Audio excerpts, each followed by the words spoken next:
بیان جاری کرنا اپنی جگہ پہ، لیکن ایک دفعہ بیٹھ کے شک وار اس کا جائزہ ضرور لینا چاہیے اور اس کے بعد بات کو آگے بڑھانا چاہیے۔ جو 3 4 5 بلز ایسے ہیں، وزیر اعظم صاحب کی ہدایت ہے کہ آپ دوبارہ ان محکموں کو بلائیں۔ یہ کام وزارت قانون کا نہیں، لیکن اس کے باوجود ہم نے یہ والنٹیئر کیا کہ ہم اس میں انہیں جس طرح کی مشاورت اور مشورہ دے سکتے ہیں وہ ہم ضرور کریں گے۔ باتیں بہت ساری ہوئیں آج۔ عباسی صاحب نے کہا کہ اسلام آباد کے لائرز کے لیے ایکسٹرا آرڈنریلی کیا گیا۔ میں نے شروع میں یہ بات کر دی تھی کہ اس میں کوئی شک نہیں ہے کہ مقابلہ سخت ہو گیا صوبائی حکومتوں کے لیے اب، کیونکہ جو وفاقی حکومت نے اسلام آباد کی مقامی حکومت ہونے کے حوالے سے جو ایک رسم اور رشتہ شروع کیا ہے وکلاء کے ساتھ، اس کو میچ کرنے کے لیے میں اپنے صوبائی حکومتوں سے بھی یہ توقع رکھتا ہوں کہ وہ بھی اسی طرح کی چیزیں ریپلیکیٹ کریں گے، کیونکہ وکلاء جو ہیں وہ نظام انصاف کا ایک بڑا بنیادی اور امپورٹنٹ جزو ہیں۔ ہم لوگ معاشرے کی جو تکلیفیں ہیں، جو گھٹن ہیں، جو لوگوں کے مسائل ہیں، کمیونٹی کے ایون جو مسئلے ہیں، پرو بونو کام سے لے کے انڈیویجول کیسز تک، وہ ایک طرح سے ہم اپنے کندھوں پہ اٹھاتے ہیں اور اس بوجھ کو لیے پھرتے ہیں سارا دن۔ تو کم از کم ہمیں ایک کنجینیل comfortable environment is minimum requirement جو کہ ہمارے پاس ہونا چاہیے، اور یہ ہمارا حق ہے۔ آئین پاکستان میں جو انصاف کی فراہمی ہے، اسپیڈی، ان ایکسپینسو جسٹس اور فیئر ٹرائل جو ہے، یہ سارے بنیادی حقوق ہیں۔ آرٹیکل 4 ہے، آرٹیکل 9 ہے، آرٹیکل 10A ہے، 14 ہے، 25 ہے۔ یہ ساری ڈیوٹی جو ہے یہ کالے کوٹ والے دیتے ہیں۔ تو میری حکومتوں سے بھی یہ ہمیشہ بحث رہی کہ اگر یہ لوگوں کے حقوق کے لیے لڑتے ہیں اور اپنے حقوق کی بات جب یہ کرتے ہیں تو کم از کم انہیں ٹھنڈے دل سے سنا کریں۔ وہ کوئی ایکسٹرا آرڈنری نہیں مانگ رہے۔ گرانٹ ان ایڈ کی بات میں صرف اس لیے کروں گا کہ اس میں بھی کوشش کی ہے کہ آرٹیکل 25 کا اطلاق جو ہے وہ پوری طرح ہو۔ آپ کو کہیں نظر نہیں آئے گا کہ حکومتی MNAs یا سینیٹرز یا وزراء سمیت میرے وہ بارز میں جا کے چیکوں کی تقسیم ہو رہی ہے اور تصویریں بن رہی ہیں، بالکل نہیں۔ 10 کروڑ تھی پچھلے 5-6 سال سے گرانٹ ان ایڈ فکسڈ فیڈرل لیول کے اوپر، آلموسٹ کبھی وہ بھی نہیں تھی ہوتی۔ اس کو مجھے یہ کہتے ہوئے خوشی محسوس ہو رہی ہے کہ جو وکلاء کی آبادی ہے ملک بھر میں اور بارز کا جو سائز ہے، اس کو سامنے رکھتے ہوئے وزیر اعظم صاحب نے خصوصی مہربانی کی کہ پچھلے فائنانس بل میں 50 کروڑ کی ایلوکیشن تھی، 30 کروڑ انہوں نے سپلیمنٹری گرانٹ دی ہے، وہ 80 کروڑ روپیہ جو ہے۔ اور یہ میں اپنے منسٹری کے جو میرے آفیشلز ہیں ان کو ضرور یہ ان کو داد دینا چاہوں گا کہ راجہ صاحب انہوں نے اس میں سے صرف 1,16,000 لیب سونے دی ہے، باقی ساری کی ساری جو اماؤنٹ ہے وہ حقداروں تک پہنچی ہے۔ اس سال کے لیے بھی کیونکہ ہمارے فائنینشیل ریسٹرینٹس تھے تو فیصلہ کیا گیا کہ 20% کٹ جو ہے کراس دا بورڈ وہ کیا جائے ساری ہی جو ایکسپینڈیچرز ہیں ان پہ، لیکن اس کے باوجود وہ ہم نے کر کے اس سال کے لیے بھی ہم تو چلے جائیں گے، لیکن آنے والوں کے لیے اور آپ لوگوں کے لیے 60 کروڑ روپیہ فائنینس بل میں جو ہے وہ سینکشنڈ ہے۔ اور چھوٹی سی اس میں سے خبر یہ ہے کہ آپ کے بار لیڈرز ماشاءاللہ بڑے ایکٹیو ہیں۔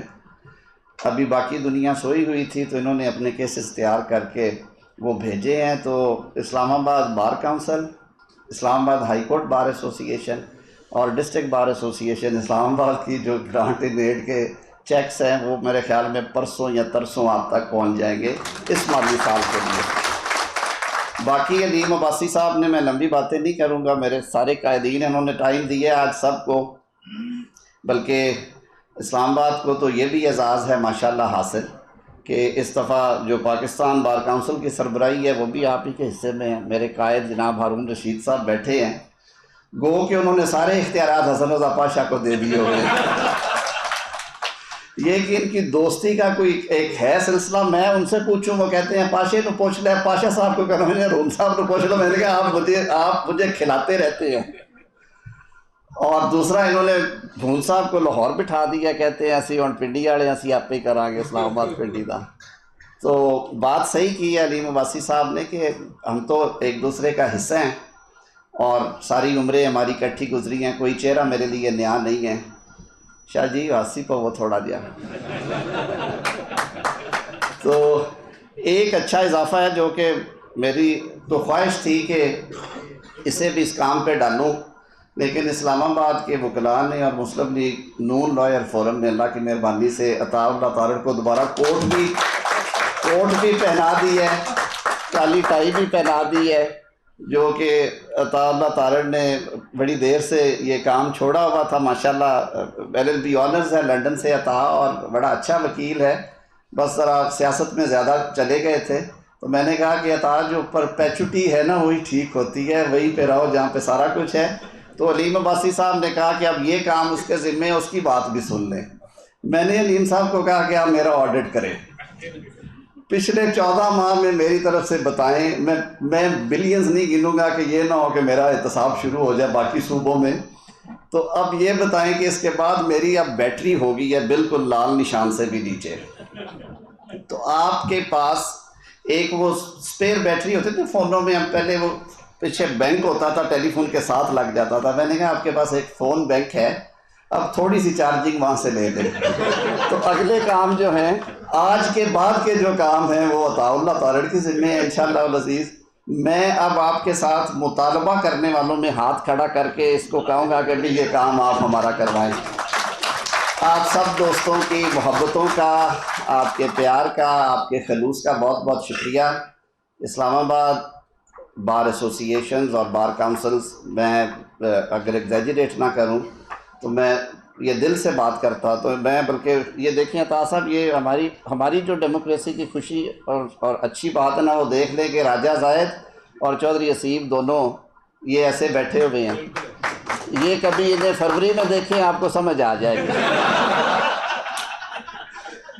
تو میرے لیے یہ بڑی خوشی کی بات ہے کہ آپ نے مجھے بھی اس تقسیم کا شکار کبھی نہیں کیا، وزارت سے پہلے بھی اور وزارت کے دوران بھی. آپ سب کی محبتوں کا، ایک صاحب پیچھے چھوٹ کے نتھن صاحب دے، ہاں، آپ کی محبتوں کا، آپ کے خلوص پیار کا بہت بہت شکریہ. میں تو اب دن گن رہا ہوں کہ واپس آؤں اور بار روم میں بیٹھ کے چائے پیوں اور پھر دوسرے کوریڈور میں جا کے آپ کے ساتھ کام شروع کریں. بہت بہت شکریہ، بڑی مہربانی.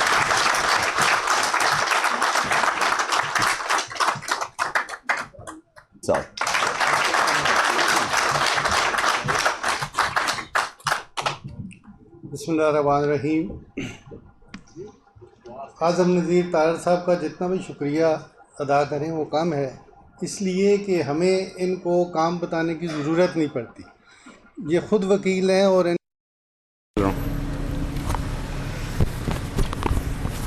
میں یہ آ گیا ہوں،